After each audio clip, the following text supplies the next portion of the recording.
Welcome into this week's episode of Degrees of Science. We're here at Baylor Scott and White Medical Center, Hillcrest, and I've got Brittany Shaw. She is a medical lab scientist, and we're here today to talk all about what happens in this magical place, the laboratory.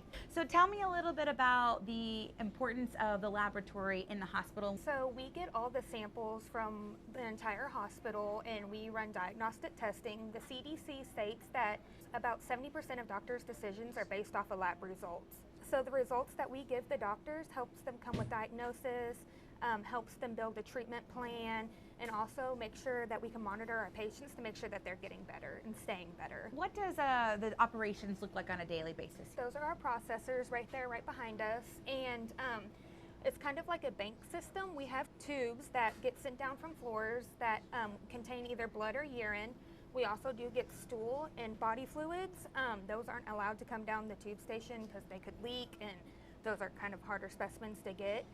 But we do about approximately over 1,000 samples a day just in chemistry and hematology alone.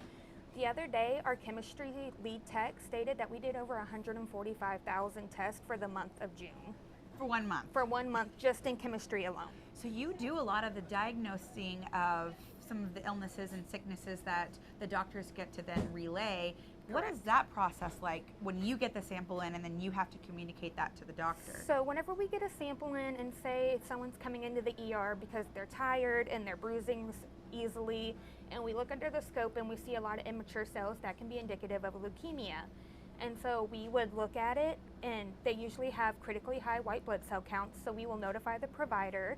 And then at that point, the provider will then order what's called a pathology review, and we will then send it out for a pathologist to review it to confirm the diagnosis of leukemia. So when you talk about leukemia as a diagnosis, what are some of the most common diagnostic tests that you guys do down here? Our most commons are like UTIs, anemia. People will come in feeling sluggish, and it will be that they have a low hemoglobin.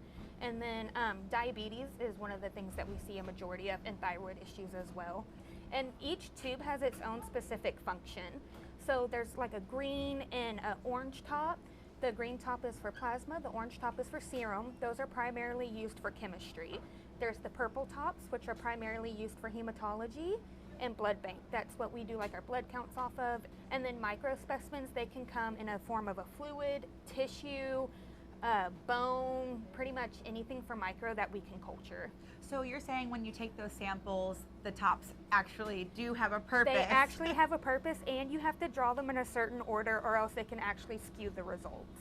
Awesome. Well, thank you for doing that. We are glad that you're here in the labs. Thank you. We love what we do. We love helping our patients and kind of behind the scenes. Yeah. So, you know, you talk about behind the scenes. I think you're at the forefront of everything. But what departments do you interact with at the hospital the most? All of them. So all departments send us their samples from OR. If they need a tissue culture, they can send us necrotic tissue. The ER, they send us all of their samples. We even get things from some clinics too. So the clinics that are next to our hospital will run their samples for them. So we really interact with all departments of the hospital. How do you think that technology might change the way you guys do testing too in the future? Oh goodness, I can only imagine. Because out here, like some of the older techs here, some of my professors would be like, well, we would mouth pipette, or they would have to literally hold the sample to a flame, but they would have to do a lot more manual tests. And I just think instrumentation has just kind of become more and more, and it will make our jobs not only easier, but allow us to give better care, more accurate results, and faster for our patients. Yeah. So when someone comes into the hospital and they say you have to get labs done, that can be an emotional process. Yes. What would you say to someone who has to get some lab work done? What would you say on the other side of things? So I do have to stick people sometimes, and we do, get scared kids or parents or adults that are even scared. We just kind of let them go at their own pace. We'll explain what we're doing. We'll kind of explain, like, if they are curious, what tests their doctor ordered. And then if they feel like they're going to faint, we have different accommodations we have for people. We can draw their blood laying down. Like, a lot of people are scared of needles, and we don't want to make it more traumatic than what it needs to be, because lab work is an essential part of being healthy, and so we want to try to make it as painless as possible.